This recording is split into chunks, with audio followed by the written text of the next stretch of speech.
Last year is dead to us. It's time to look at the new year. Get it!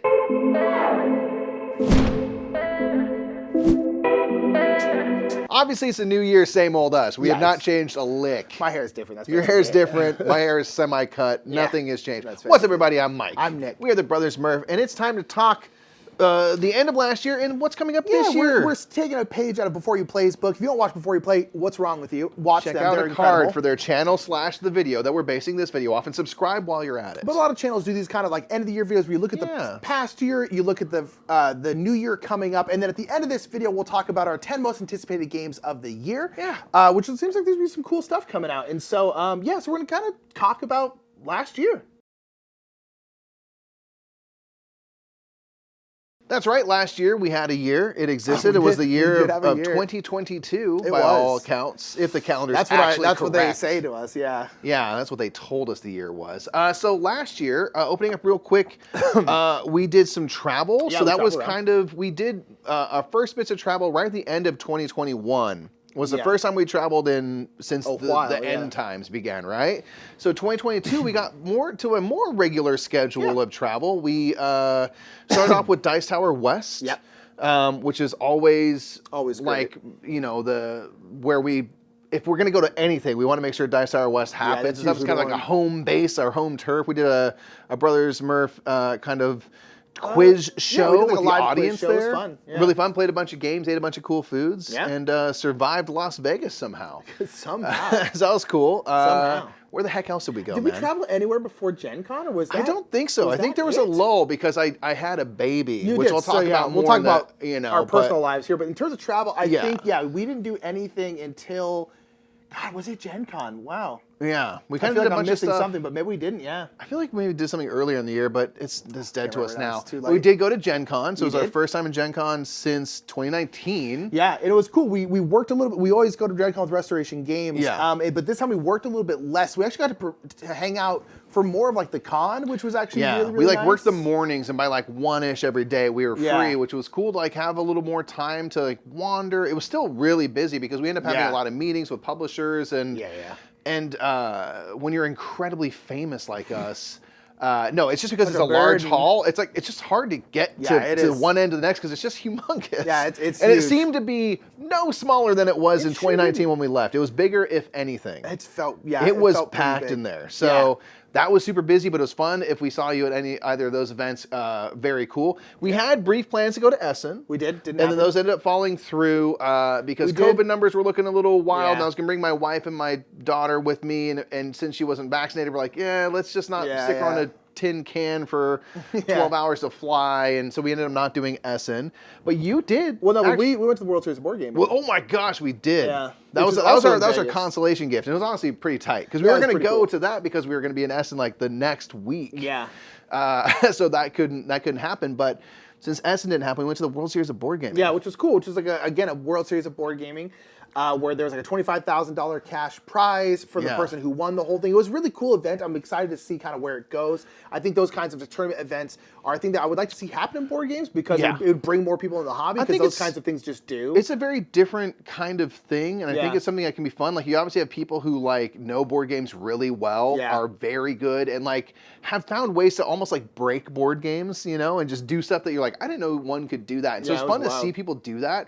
I do think with the World Series of Board Gaming, there were some growing pains. We had a couple of notes and things that were like, I don't love this so much, so let's do a little bit more of this. Let's make it more truly like international, a little more diverse and things like that. But for a first year, there was a lot of potential, and I'd really love to see where it goes this year. Hopefully we can make it back to that. I just want to see like how it progresses because it was a really cool idea, and we pretty much just hung out. We both competed, but we posed no threat in a tournament like that. We didn't. We're not good at board games. No, we didn't. We lost in the first round every time. It was great. I did okay in my game of Carcassonne, I did but I absolutely did not win. I did not win, yeah. Although for the first third of the game, it looked like I was a little bit scary, and then I just petered out completely. Yeah, you know how it goes. It was cool, though. It was fun. And then after that, I randomly went out to England for a week. I got brought out. They were going to bring both of us, but Mike couldn't because it was a little too late notice. But I got brought out for the Elden Ring event. By late notice, Nick found out 6 days before he was in England, he was going to England. Yeah, that's how late it was. It was a very fast turnaround. Yeah. What'd you do there? But I went out to England. I went to Manchester. Matthew Jude came and met me in Manchester. We went to the Elden Ring event, which was very, very cool. We got to hang out with the Steamforge people who were really, really nice. We got to play the Elden Ring game, which, again, I really liked. You can check out our playthrough on our channel here and an overview that Nick put together. Yeah, it was cool. It was a really fun it was very spontaneous at a time where, like, we honestly, I did not have time to leave. We were super, super busy, but it was like, well, we're going to go. Like, there's no way we're not going to. Yeah. So it was very cool. It was very, very fun. It was nice to get to hang out with Matthew for a few days. I mean, it's like a little mini vacation. That was unexpected. Vacations and things always make your work life harder because you kind of plan ahead and do catch up after. But like, I was really glad you went to that because like, what a just a weird, fun story. For the meme, you got to go. Yeah, for the meme. I was going to go for the meme meme alone, you know? Yeah, it was fun though. It was really, really fun. And then we went to PAX Unplugged. We actually didn't go with a publisher. It was the first kind of big convention we've been to. That's a big change for us. It was a big change, and it's a change where like, I'm not entirely sure if we're going to go back. It was so much fun to be able to go and just like, we love working the booth. We love working with Restoration, but it just means that we are working for the con and for a lot of it. And it's just like, and we kind of just want to be able to do whatever we want. And so this time we went there for PAX and we were there doing a live show with Paula and Matthew. Dave couldn't be there. We were doing a live version of This Game is Broken. Yeah. And so we got to go out there just kind of on our own, and it was so much fun. It was great. We got to hang out with like Foster the Meeple. We got to hang out with like Paul and Matthew a bunch. And we got a bunch of cool everybody. Events. So many people. PAX Unplugged is awesome. It's so much fun, and it was really, really fun to be able to just go there on our own. That was the first big con we've ever been to. By big con, I mean, you know, tens of thousands of people size con that we went to just as our own kind of people. Yeah. We certainly played more games than we ever play at cons because we just don't have time because we're so committed elsewhere. It was a really cool thing that we are moving forward. Gonna try and keep doing basically. As much as possible, especially because now it's harder for me to leave home. It's harder for me to travel. There's just a lot more things that have to get put in place. So we were kind of talking about that, like if we're going to go and go someplace, we really ought to do it completely on our terms. Yeah. Because like time is super precious. It's the most valuable resource we have. Yeah. So if we're going to use it, let's use it in ways that are effective to us, either for, you know, filling up our soul in terms of like the connection with people, which is always our favorite thing. Or the business opportunities that comes from us having more freedom to go around from booth to booth and talk to publishers. Yeah. There's all sorts of stuff that goes into that. And it seemed like PAX, I mean, it was great. For the simple fact that I, on Friday, left a convention and went and just took a nap. Yeah. Was like, that right there, I was just like, this is the best thing that's ever happened in my life. And again, like we love working Restoration, but it's just like, it's fun to be at those things, kind of just being able to do whatever you want. We get more time with people. We do, like, and that's the thing is we get to see more followers, we get to see more of our content creator friends who are, a lot of times we only get to see at these conventions. And usually it's kind of like we're in the booth being like, hi. Yeah, waving from afar. Yeah, so it was very, very cool. So yeah, that's where we traveled. But let's quickly talk about kind of like our personal lives in the year. It was a very big, it was kind of up and down year, but nothing happened. But a lot happened. I moved into my own apartment, my first own apartment, which was very cool. Yeah. Which is dope because it's actually like a condo that people are renting out. Yeah. So it's kind of rad. So it's way nicer than like a normal apartment. Yeah. It's old, but it's nice. It's funky and stuff, but it's cool when you got your own. You have your own office. There's a weird loft. Yeah, it's great. That's probably like not on so I've lived there for at this point almost a year. In February will be the next year, but so cool. But yeah, so that was a big change for me and a big step forward in my life. I've always wanted to live kind of like on my own like that, but I couldn't afford it. And now I can, which is cool. Yeah, so, but you had a couple things happen. Mike got married. I did get married. Yeah. I got married on a whim on my wife's birthday. We went to the courthouse to get paperwork to get married in March, and then we're like, let's just do it now. We're already here. Technically, were married before you got married. Yeah. I'm wearing a board game hoodie, so therefore everything's in place. Let's just get married right now, and that was amazing. You just passed your technical year anniversary. Yeah, are you counting your anniversary as that day or the day your wedding was? Man, it's probably, I don't know. It's whatever. We kind of get to have both. It's like cake and ice cream. You get to have both. You get one. You get to have both. You get one. Probably this then. I don't know. But the wedding was in March. Doesn't matter. Point is, I got married. You did? We were already in 2022 pregnant with our daughter. Yeah. And then in March, we had our wedding ceremony to kind of do the dang thing finally. Awesome. We would have been married a long time before, but COVID kept delaying plans because we didn't want to gather with people. We were planning on being married for like a year at that point, yeah. So we got together on a beach and did a really kind of cool, chill ceremony on a day that was ultimately kind of breezy and cold and rained and stuff, but it was like really cool and kind of dramatic skies. Made great pictures. Yeah, so that was awesome, and it was just a really fun time. And then in May, at 9:47 p.m., May 14th, I had a baby girl. So that was amazing. Like that is obviously consumed my life. I feel like my apartment was a bigger deal. Yeah, well, it's equal. You know. That's the same thing. It's a kind of I have a baby. It's just an apartment. You pay rent. I change diapers. It's true. We know, both are a lot poorer. Yeah. Basically, this thing's expensive, man. I tell you. So like it's been a really great year. I feel like for both of us in terms of like major stepping stones and leveling up our lives. Yeah, I mean, it's the first half of the year was pretty bonkers in terms of like life events. It was busy, yeah. For the most part, it was a really good year. It's been kind of up and down. There's like some hard financial stuff that we'll kind of talk about a little bit later, but it's just like, for the most part, it was a really good year. It was awesome. Excited for a banner year for both of us. I mean, I think all told, even with the ups and downs, which is just life, I think really it'd be hard to choose a better year than 2022. I mean, a lot of great stuff happened. It's hard to beat for me as a no-brainer. The life events that Mike had, so that was kind of our personal lives and stuff outside of the channel, which of course we talk about often as we do board games because it's part of our life. It is part of our life, just like our personal stuff. Yeah, and we're long-winded, so sorry about that. We chit-chat. But let's talk about our channel. Let's talk about what y'all are here for ultimately, which is hopefully our channel. If you're here out of hate, that's also fine. Thanks for the view. Drop a comment. Appreciate it. Drop a downvote. I don't care. That's engagement. That's engagement, baby. And so, let's talk about kind of our last year. We had 116 videos come out on our channel, which is pretty nuts. Yeah. We had 19 live streams. Yeah, most of which were rapid reviews. Yeah, we obviously stream live on Twitch a lot, but we're starting to do like rapid reviews and a couple other things on YouTube itself. Indeed, and then we also did 44 shorts. This was the first year I think that shorts even existed, to be fair. Pretty much. But shorts are essentially kind of like it's YouTube trying to battle TikTok, is what it is. 100%. Ultimately. It's called what it is. They're the exact same thing. 1 minute long videos. We started doing a bunch of shorts, and those were really fun because I feel like we're particularly good in really short form content like that, and it's been really fun to like. We don't have time or don't have necessarily an idea to do like a full out sketch, but we can do like this 30-second joke real quick. We can do a little game recommendation. It's been really, really fun to do shorts. Yeah. And they've been going pretty well, and I really enjoy doing them. Yeah, we've really, really found a lot of creative fulfillment in doing shorts in all the various forms. So it's something I know because it is a newer feature on YouTube, not everyone's checking them out yet, but I really encourage you to check out ours and other content creators that you enjoy their shorts. To help support because really YouTube, frankly, is pushing shorts and it really helps us get seen if you engage with those shorts. So it's a great way to get in front of not our own people, so that's what I think is really exciting. Is like I think that's a way that the board game world can kind of get exposed to other folks is through these shorts because they're getting pushed out by people. So if you see our shorts, please thumb them up, leave a comment and engage with them because it really helps kind of get it going and stuff. But it's been so fun because we realize we can do like sometimes you just have a joke. You have one joke in the chamber. A short is a perfect, you get 10 seconds or whatever to say this joke, and that's all you got to do. It was a 30-second video, done. And it was great, and you got to slap your game silly, which is something you prefer.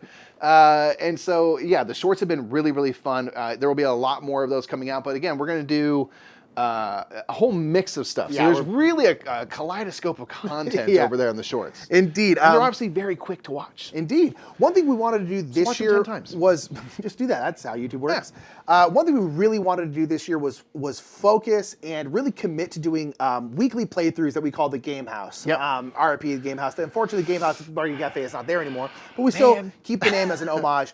But we really wanted to. Our Game House has come out for the most part every single Monday, and we really want to commit because we were kind of doing them a little bit in years past and being like, is this because they're a lot of work? They're a significant amount of work. We have a 5-camera setup. That creates about 8 or 9 actual in-video setups. So there's a lot to edit. We have an overview we have to do. It's a big bear to edit. We also have to play the game. There's a lot. It's a lot of setup. They're very difficult to do. And so we were kind of like doing them, and they weren't doing like great views wise. And so we were kind of this thing where like, is this like worth it? Is it not worth the amount of time? And so we were kind of like, look, what we need to do is we need to sit down and we need to commit to this for a year. Because unfortunately in YouTube, sometimes you need to do that. Where you're like, I need to do this for a year to then see if it's worth it. You gotta let people get time to check it out. Not everyone's looking at it all at the same time. Because people weren't used to looking, people are like we talked about before you play, most of what they do is playthroughs. So people go there looking for that. People don't go to us looking for playthroughs. At least they didn't. Our plan was hopefully that they will, and we can crush before you play. We won't. They're wonderful and they have double R. We only ever look up to them. They're the best. And they're hope the to, absolute hope best. to achieve their level of talent someday. Yeah, so this year we actually did 52 game houses, which is an average of one a week. We hit our goal. Which was awesome. So we actually did that. We got a bunch of them sponsored. 19 of them were sponsored, which was really cool. We'll kind of talk about like sponsor stuff a little bit later, but it's like, that was really, really cool. And it basically, we got through the year of it, of doing it every single week. And we're kind of like, okay, cool. Yeah, it looks like it's worth it to do. Yeah, they get enough we're really views, enjoying them. We're getting enough of them sponsored to make it worth it for us to do. Because there is like, it's like there's always like, oh, just do whatever you want on YouTube. It's like, you have to do also like what's getting you views, what's making you money. Like, this is our job, right? And so it's like, you have to, sometimes you're like, we can't do this because it's not, the views aren't worth the time. Yeah. And we had to see that with Game House. Like, was this going to be worth it? Yeah. And I think it was. You got to invest in stuff for a while and really breathe a lot of energy into stuff. And that's something that we'll talk about in just a moment in terms of stats. But we also kind of recommitted to our channel in terms of like revamping how we're gonna approach stuff. And we had been, I would say, we were cruising. We were cruising. We for were a on while. cruise control with our YouTube channel for the first half of last year. I had like a pregnant wife who was pretty sick for a lot of that time. I moved, a new baby. You got married. You had a baby. Also, there's so much going on. That like we kind of had to cruise for a while, but we realized like after like at the midpoint of the year, we're like, oh, the only thing we have are rapid reviews and playthroughs. Yeah, we're really missing a lot of the kind of more fun elements of our channel. That's literally all we did on our channel. Yeah, so we write like literally at July 1st, effectively like said like let's we had to talk about how to. We both kind of came to the stuff. same. Where like I was thinking about it one day, like at home. You were thinking about it, and like we text each other, and I think we're like, hey man, I kind of want to start doing metagame minutes again. Yeah, which is and a I was like, pure dude, I was conversation piece. just thinking about that. Like we need to do this, and I was like, man, I want to commit to doing more top 10s. And then we were both kind of had the same conclusion at the same time. Like, started talking about it, and really decided to like recommit to our YouTube channel. In the way we hadn't done it in a couple of years, especially the first half this year, I'm not gonna say we were phoning it in because we were still working very hard. And again, game houses are very hard to do, but we were cruising. We were just cruising, and we weren't really. We were hanging on. I say more than cruising. We were just hanging on. Yeah, exactly. We were like trying to get through all this crazy first half of the year stuff. So at the second half of the year, we're kind of like, let's recommit. Let's start like really taking what we've learned on YouTube and like how to make things get views and all this kind of stuff, and let's really kind of recommit and do it. And it's been a humongous difference. You'll see that when we talk about the stats here in a second. So let's talk about our stats from the channel over this last year, because we're honestly, it's been I think our best year record breaking around. So for us, for overall for the whole year, we had 1.5 million views on the channel, which blows my melon. That's a lot.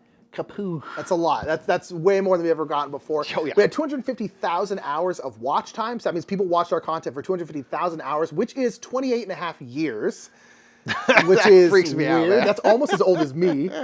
So people watched your lifetime worth basically, of Brother Nerf content. I'm sorry, basically, that you had to watch that much of us. Yeah, we got 6,700 subscribers, which was by far the biggest single year of subscribers we've had. That's always the area that we struggle with the most. We struggle to get subscribers, much more so than it seems like most other channels. Our subscriber rate is always the lowest. Yeah, it never really matches the views we have and stuff, which is like really a testament to you all that like we have really high engagement of our stuff, but the subscribers never seems to match the rest of the growth. Our subscriber growth is always going up, obviously, slower. but yeah, it is, and this year was still a good year. It's still our best year for subscribers. Oh my gosh! But it's our subscriber rate has always been low for whatever reason. We just can't ever seem to make it go much faster for whatever reason. But But so we talked about the difference between the first half and the second half of the year. So I grabbed our stats from the second half of the year. So this is July 1st until December 31st. July 1st, December 31st, we got 1.1 million views, which means... Of our 1.5. Of our 1.5 was in the second half of the year. That's crazy. 181,000 hours of our watch time was in the second half of the year, and 4,200 of our subscribers were in the second half of the year. Yeah, so like those numbers don't lie, right? Like that's bananas. Like... The first half of the year versus second half of the year makes no sense comparative. Like it really, so it seems like it's been working. We'd love to hear from you. The new kind of direction of the channel, is it working for you? We're really loving it. We want to have more and more, and this is still kind of a goal in the new year, which we'll talk about kind of the New Year's content. We want to have more and more kind of short form stuff, fun stuff, light stuff, because I think that's where we really shine. And that on top of doing like game year, houses and all that, and top 10s and all that kind of stuff. Yeah. The midpoint of the year is like when we kind of like really got back to. I think doing stuff that's always like more creatively fulfilling for us, which is always leads to good things. Yeah, and it's been I've been excited to do YouTube again, which I will say for the last like year or two, I enjoyed doing it, but I wasn't like super enthusiastic about it. We were kind of just doing, I was more enthusiastic about like Twitch and live streaming. Our focus was elsewhere, and now we're sort of shifting back. And we shifted back, and I've just been so hyped on YouTube, basically ever since the second half of last year. So it's been very good, and thank you all for being here, because it's a big deal. We love it. We'll quickly talk our 3 biggest videos of last year. Our Gloomhaven video, where we played Gloomhaven a week, technically came out in 2020, but it came out at the very, very end of 2020. So it had most of its momentum. Yeah, so that got the most views by far this year. And then our 2 Slay the Spire videos, our overview for Slay the Spire, and then our playthrough of Slay the Spire, got our next 2 highest views. They've done a combined 100,000 views. Yeah, together, it's like 57 for the playthrough and like 53. No, it's not. I think it's like 40 something for the overview. So but those 2 are like by a pretty wide margin. We were hoping that video would do well because Slay the Spire is a big video game, and we love Slay the Spire, and it did do very well, which we were very hyped about. Yeah. So that was kind of a very long look back at last year. Let's talk about next year or this year. This year, not next year, not 2020. We did the thing. I can't think about 2024.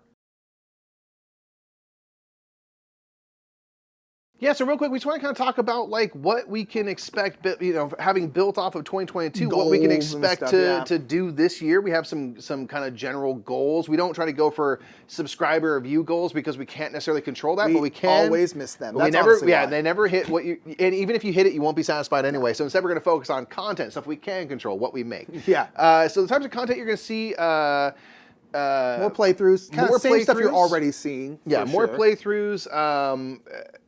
Metagame minutes here and there, more shorts, more kind of like challenge videos. Like we do big and small challenge videos. We chose like 1 game per shelf. Exactly. Things like that. They're very Stuff easy, like very fun, light videos. Nick's been doing tier listings for our different sections of shelves, which I think is really fun. So things like that will continue. But we have a couple of like two big things that we're planning that's going to be starting this month, actually. Yeah. So one of them is going to be what we call the Mini Murph Marathon. So that is going to be a monthly, probably on the 3rd Thursday of the month. It will be a Thursday of the month. Yeah. Where we are going to go live on YouTube, not Twitch. We're going to go live on YouTube for like a 6-hour chunk. Yeah. We'll be live. You can chat with us while we're playing games. We'll probably play like 3 or 4, depending on the length of game and stuff like that. Roughly broken up into like 3 2-hour blocks. More or less. Kind of like 3 2-hour blocks with chatting throughout. We might do like snack breaks and fun, kind of just silly.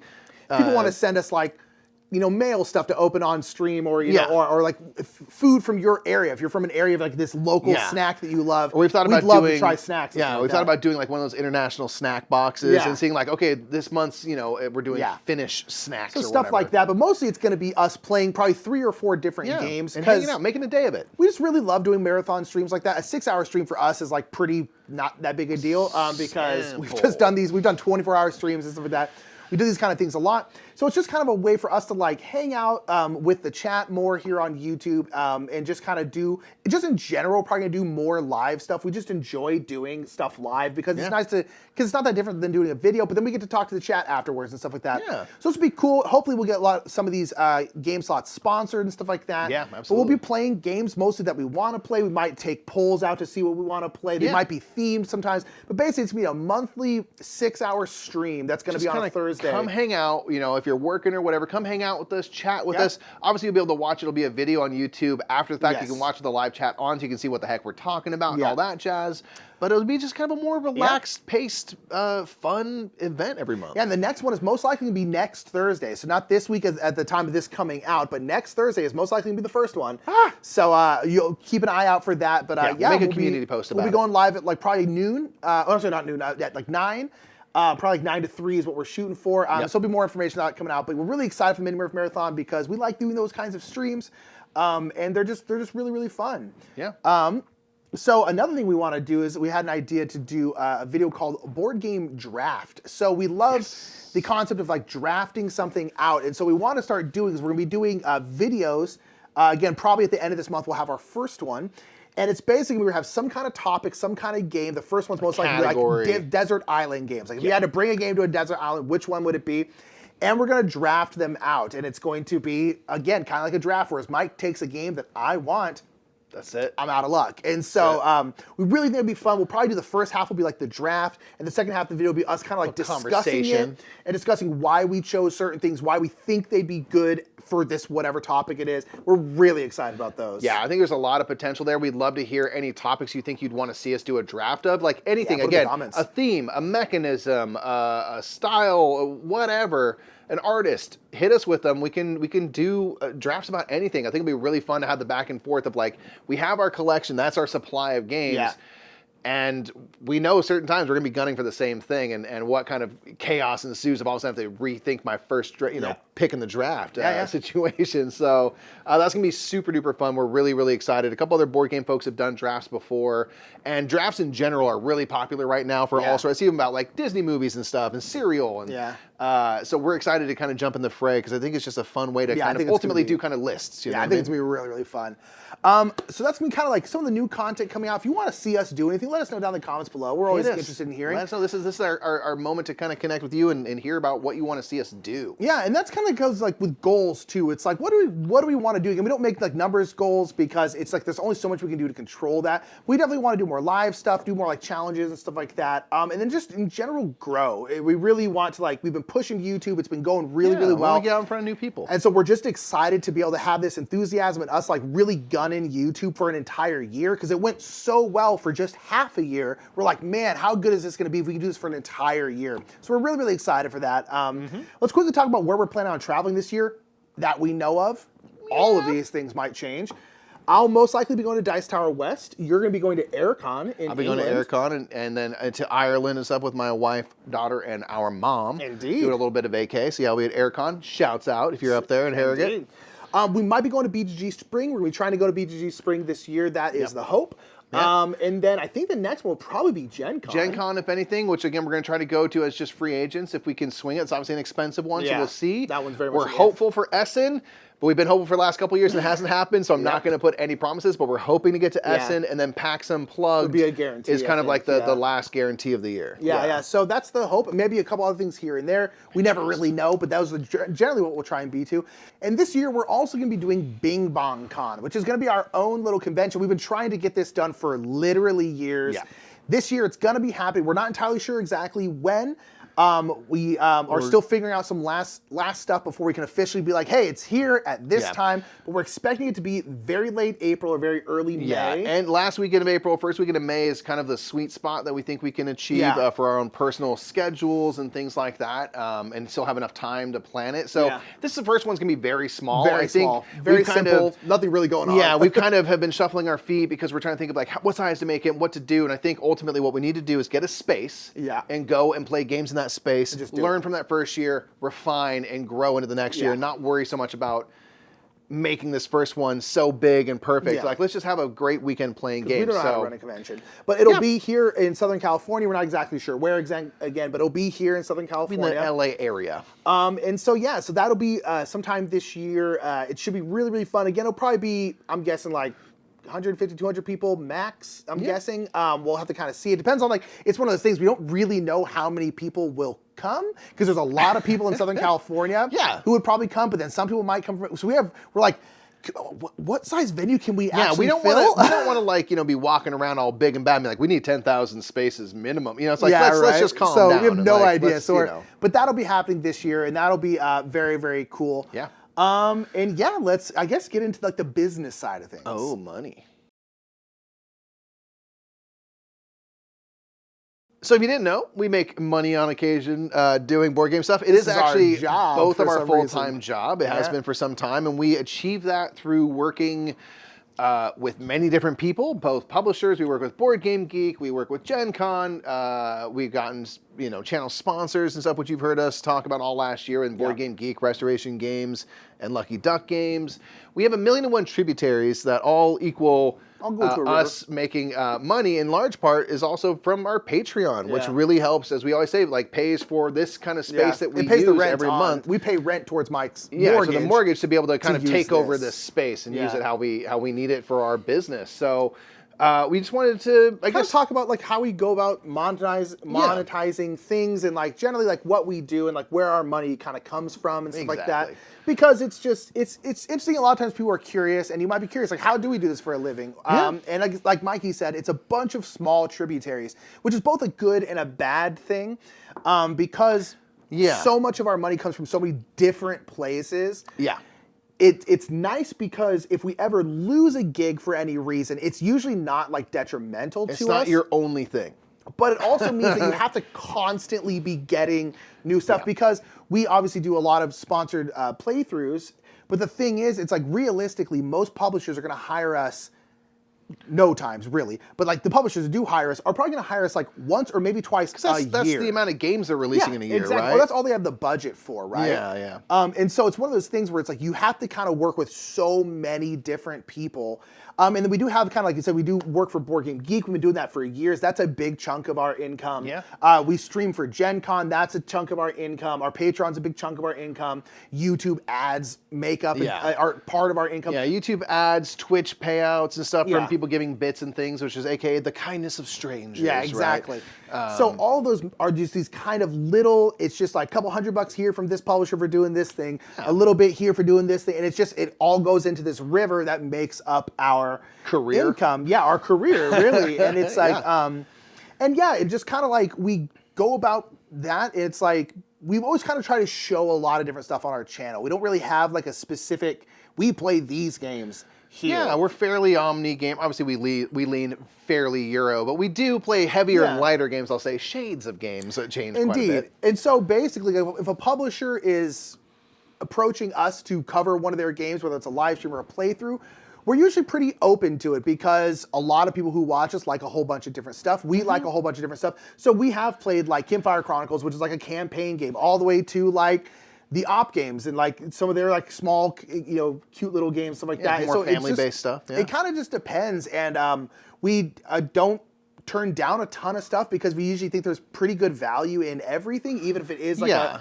a quick little light game that maybe like we're not necessarily the most interested in, but like we think our audience might be. And so like we're here to provide a service and stuff, and like we're also fairly easily entertained, so we can get value and stuff and enjoyment out of most games. Yeah, most of the time if we turn down, and we do get solicitations often from publishers big and small, and we do turn down a good portion, many things that come in simply because it's not the kind of game that we enjoy. Yeah. It's not the kind of game that we think our audience will resonate with. And oftentimes it's like just the reality is like sometimes these games are pretty unfinished looking or pretty bad. Honestly, they just don't look good. And we're like, well, we can cover your game, and of course, like our goal with anytime we do coverage for a game is to make it look as sharp as it possibly can through the use of our skills in cinematography and stuff like that, and through our just natural joyous selves. Yeah, our natural enthusiasm. But sometimes it's just like it's not going to be worth. We don't ever want a publisher to be like, "Oh, I paid all this money and only got this many views," and we're like, "It just was never going to get more views." Unfortunately, we don't want for you to make an investment when there's not going to be much yield. Yeah, because once like we're talking about game houses specifically right here, it's like playthroughs. When a playthrough comes out, at that point, there's not really much we can do. Like, we're going to do the same quality in terms of, like, we're still going to use all the cameras. We're going to do the really sexy overviews for it. The quality between, like, a super, super hot new game and some game that no one's ever heard about is going to be exactly the same. So for us, it's kind of like, once the video is out, if it doesn't do well, it's because no one was that interested in that game, And that's just the reality of the situation. And so, like, sometimes if we think, like, hey, like, we're going to charge you too much, and this video is just not going to do well enough to make us comfortable taking that work.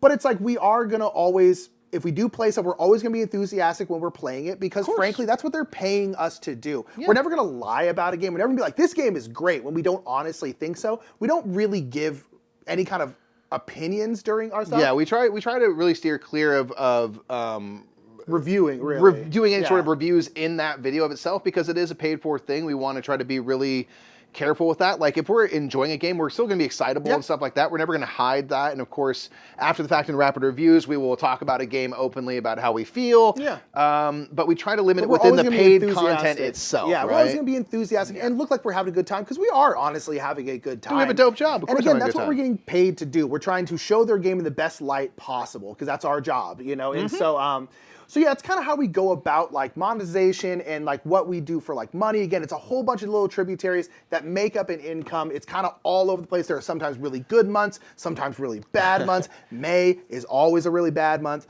It's kind of quiet. It's weirdly quiet. It's right before convention season. No one's paying us to play anything generally. January is always weirdly busy. January's good. It's right after the holidays. Fall and the holidays is usually pretty good. Yeah. Kind of depends. But then the last thing money-wise is that we have run a Kickstarter in the past. We're probably going to do another one this year. Yep. It probably won't be until the summer. But we need to finish up the last stuff from our last Kickstarter before we do this next one. Last time we had an Unmatched set that came out in our Kickstarter. This time our friend Jimmy and Mike have been kind of co-designing a little 18-card micro game. Yeah, and two different kind of themed versions of it, where it's a really simple game where you're shifting cards around and basically trying to get the cards organized in such a way that everyone's next to the right people. So there's gonna be a Murph-based one that Nick will very likely do the art for, and it'll be kind of all the things you'd expect from the brothers Murph. Another one's gonna be more fairy tale based. And kind of include characters that all have run-ins with a big bad wolf. Yeah. And so it'll be a kind of fairy tale base, and we'll probably do more of those in the future with different kind of thematic skins on them. But it's always the same kind of game where you're trying to shift cards around to make things make sense, which would be really cool. Yeah, and so we're probably going to do that. The main difference with our Kickstarter is we kind of really underestimated how much work post our campaign there was going to be. So this one, the reason why we haven't done another Kickstarter yet, and why it's still probably not going to be until the summer, I think at the earliest, is because we need everything, at least everything with the game, to be done by the time the Kickstarter comes out. We kind of ran a more classic Kickstarter list last time around, where what we presented was the kind of idea for a game that we hope to make and complete. Yeah. Which is how most Kickstarters work, or crowdfunding, which is not a problem. But we also we realize like this completely unfairly weighted on Nick, who is the artist. I can't do what Nick does. And so everything kind of fell on him to have to do all the art. And we realized and the rest of our work doesn't go away. And so we realized that this process, and also we ran a Kickstarter. I found out like 2 weeks after that I was pregnant. Well, keep in mind, that my wife was pregnant, and then you immediately moved. And all these like life events happened. So we like realized like, okay, when you're a two-person operation, these things are going to take a lot longer than you think. Yeah. So, and we've learned a lot from that, and also the frequency with which we need to be updating people. We've gone through some growing pains. And learned a lot, and we really appreciate all the patience from you out there, because you have been waiting. The game is now in the queue as of our last. It's being made right now. It's in the queue waiting to be printed and shipped out. They have all the information in Game Crafter, which is super exciting. And now we're just waiting for it to come out. There's a couple other things we have to finish up from our old Kickstarter, but so we're going to be doing another Kickstarter at some point here. But it'll be, we now, it's one of these, you kind of just got to do it and see what happens and learn. And now we've learned a lot, you know? Yeah. And so now, so now, like what Nick was alluding to, what we're going to do is have all the art and the final design of the game and stuff, everything completed before we even launch. Yeah. What we want ideally to happen is we have all that done. We launch a campaign. It runs for, the 3 weeks, however long the campaign is. Usually takes about 2 weeks for Kickstarter to get their stuff together on their end. After a campaign ends, you get your money. You can open up a pledge manager at that time. Yeah. And then you kind of do your pledge manager, and then boom, on and on. Yeah. So what we want to do is basically the pledge manager opens. It's open for 2 weeks, and at this, the day after the 2 weeks ends, game's shipped. Yeah. Boom. We want it to be really fast turnaround. Basically no waiting whatsoever. And if it takes us, 6 months to get all that in line or whatever, that's fine, because no one's waiting for us at that point. So it just makes it easier for us to kind of, if delays happen, they happen. We'll have that kind of be on us and not have it be on you. Yeah. Yeah, so that's kind of like some business money stuff, and kind of just generally how we go about things, and kind of like where our money comes from, a whole bunch of different areas. But that's going to be it for the kind of like the future year, the past year. The next thing we're going to talk about is our most anticipated games of the upcoming year.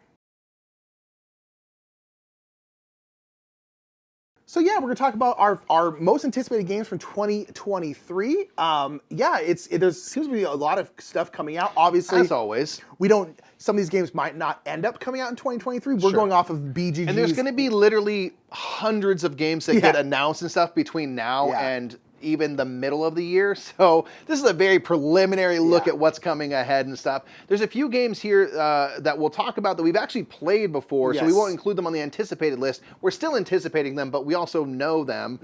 Slay the Spire we played, we really enjoyed it. It's super fun if you like Slay the Spire and you don't mind it being cooperative and stuff. It's going to be a big, long, epic game. I cannot wait for that game to get completed. We played Unconscious Mind. Really liked it. It's a really interesting game from Fantasia. I really enjoyed it. I'm excited to see what gets refined because right now it feels like there's just a few too many things going on. But I really enjoy the theming and what you're doing. It's really cool, and obviously the art's like sublime. Bonkers, good. Super duper cool. Le Grand Havre, the deluxe master set, the new version of Le Grand Havre Board and Dice is coming out. I cannot wait for that one. Tidal Blades 2, Rise of the Enfolders. I'm excited to play. Have a dungeon crawl co-op version of Tidal Blades that follows the events of the first Tidal Blades game, which is was really fun. And then Fit to Print, we also got to play. I really liked Fit to Print. I thought it was super cute. And I'm excited for that one too. But those are some games that kind of were on this list, but we've already played. And so let's get into our top 10. Our number 11, we'll say, is we're putting this here because I just don't have any confidence that this will come out in 2023. And this is the 7th Citadel. Yeah, it's only been like 5 years since the campaign, and that's not nearly enough long time to wait. 7th Citadel, they give updates once in a while, but just doesn't seem like anything's moving. It's the sequel to 7th Continent, if you know. Which was awesome and really fun. Cool. And 7th Citadel seems... This is a game where you're kind of exploring this world and trying to get rid of these curses. It's a really, really cool system, but there's so much content in them. It takes years and years and years, and it's so I just don't have any confidence that 7th Citadel will come out this year. Nor do I. So it's but if it does, I'm very excited. I'll be pleasantly surprised by that fact. But All right, so let's get into number 10. Number 10 is a game called Cosmoctopus. Cosmoctopus. It's like an engine building game, a simple kind of engine building game. About you worshiping a giant octopus you're worshiping in the sky. this cosmic octopus. Dude. I love it. So cute. It's like this cute little octopus. Yeah. And you're engine building. You're playing out your cards and engine building, trying to get tentacles of this great octopus. And that's you essentially showing I worship you. Worshiping, yeah. I don't know anything about this game. I don't care. It's called Cosmoctopus, and I want to try it. Literally all I need to know. It's all I need in life is Cosmoctopus. Yeah. It seems super cute. It seems fun, little engine builder game. It seems like a good little game. But I was just like, I want to play this game so badly. Yeah. Number 9 is First in Flight. A few people covered this, including Before You Play, during the campaign for First in Flight. This is, I love the art and stuff. It's about the Wright brothers and the first, taking to the skies. It's ultimately kind of a push your luck game where you're trying to get stuff together to get maybe good cards so you have a nice flight and your gliding is good, but you might crash and burn. A deck building push your luck game. Yeah, so you're kind of getting the right cards to hopefully flip a bunch and have a nice long flight, which is cool. I love when push your luck really works with a theme, which a lot of times it does, but Quacks and Quedlinburg, you're pushing your luck because you're throwing stuff in this cauldron, hopefully it doesn't explode. This is great because it's you're first in flight. A lot of those first flights crashed pretty hardcore, so it's kind of you're pushing your luck, being oh god. The only way it's going to end is with a crash. It had to. So I'm really excited because I just love the idea of a push your luck game about the first time flying. Yeah. That's fun. And it's got a really kind of nice appeal with the art and stuff. Number 8 is Sky Rise, another game with appeal because it's a Roxley game, which means it's produced out the wazoo. Yeah, it's wild. This is a kind of an area majority. I think you're kind of ultimately building groupings of your own buildings in this kind of shared sky town. It's I don't know if it's steampunk per se, but steampunk-ish. It doesn't seem like it, yeah. And you're building these buildings, and even the base version of the game looks cool. There's different heights of buildings which matter, and you're kind of placing them out on the board. But there's the deluxe version, because of course there is. It's bonkers. And the buildings then are all unique and super detailed and just banana boat. So they look nuts. I'm excited to try it because it seems ultimately not a very heavy game in a good way, where you have all this cool production, but it's I think, now having not played it, fairly easy to kind of understand. Maybe kind of a little bit of Foundations of Rome-ness to it, where it's that produced, but it's not, nor is, is it that light, right, but so I'm interested because it just looks beautiful. It does, it looks cool. Number 7 is Empire's End. I would play this game just because of the cover. The Quan Tri Moria did the art for this, and the cover is insane. But it's kind of like No Thanks, where you're kind of like anti-bidding. You're anti-bidding, yeah. So this is a game. The other thing that I would say, based on the cover, not just the art, but the name on it, is John D. Clare, who we really love. Right. John D. Clare is an instant play kind of designer for us. Yeah. And it has a no thanks thing where basically you're at the height of your empire. It's going to crash and burn to the ground. Oh, yeah. And you're trying to delay that as long as possible and keep as much of your empire together as you can. And so basically these cards are going to come out. They have this cool innovation at the bottom, but it also has a disaster, which is going to like destroy the 7th card in your little line of buildings and towns and farms and stuff. And so if you really don't want to lose that building because you're going to lose a lot of points as a result, you can basically throw out resources one at a time going around and around to say like, nope, pass on to that person. And then ultimately someone's either going to have to take it because they don't have resources to spend, or they're just like, I can live with losing this building for now because I get this cool upgrade or whatever it might be, and you get to collect all those resources as well. So it's very no thanks in that regard. Yeah. And then it feels a little space-basy where you're kind of like tucking things under cards and making them better. And so it seems cool. Seems cool. It looks yeah, really I don't cool. know. It's gorgeous. Quanchai crushed the art. I mean, it's so pretty. Yeah. It seems really, really cool. So that's number 7, Empires. And number 6 is going to be Flip Town. This game I don't know too much about, but it's this flip and right card where you can play it with a normal deck of cards, but they give you a deck of cards in the game. But it's like this Old West one where you're flipping over cards and then filling out stuff on your little dry erase boards. Bunch of different areas of your kind of town. Bunch of different areas, and I think depending on whatever flips over, it's like the Ace of Spades or whatever like that. You then get to cross off to certain spots, and it's just got this really great Old West aesthetic. It's this really pretty, like orange, kind of dusty Old West. Yeah. And it just looks almost really monochrome in a way. Yeah, it just looks really, really cool. I immediately was like, "What is this?" I found out it was a Flip It Right, and I was like, "Wow, that looks really cool." Yeah. I'm really excited for Flip Town because the aesthetic is great. Yeah, and we like flipping fills. And I feel like we just haven't gotten one in a long time. So maybe it's about time.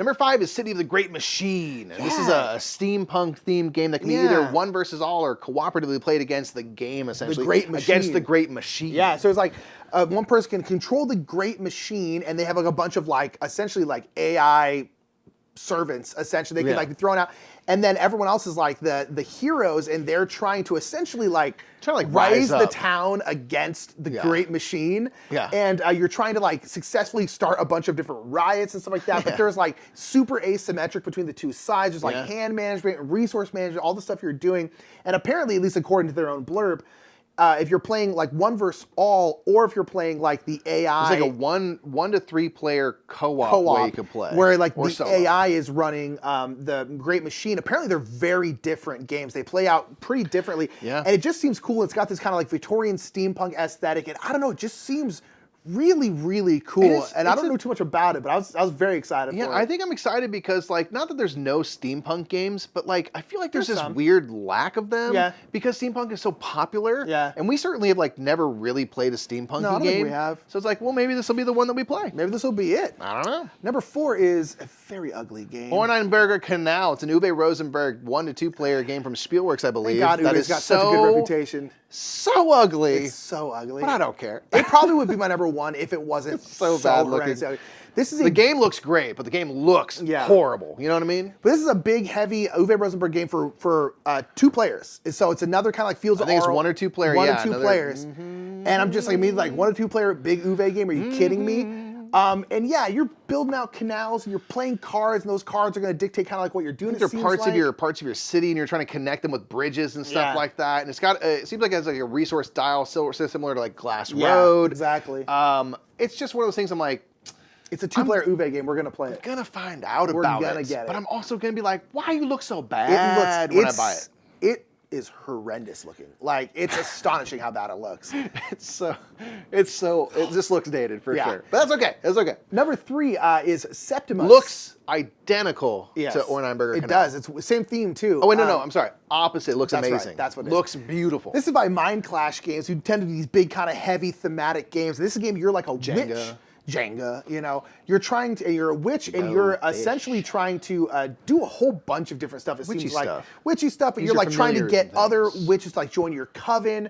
But you're like trying not to like make too big a stink because you don't want the town to like burn you down. Yeah, you can like heal townsfolk and do stuff, and you're doing something. But essentially, the townsfolk are always suspicious of magic, and so if you do like too much, the townsfolk will turn against you. This is one of those games when I heard about it immediately, I was like, cool, I'm in. And then we know a lot of people who've gotten to play it.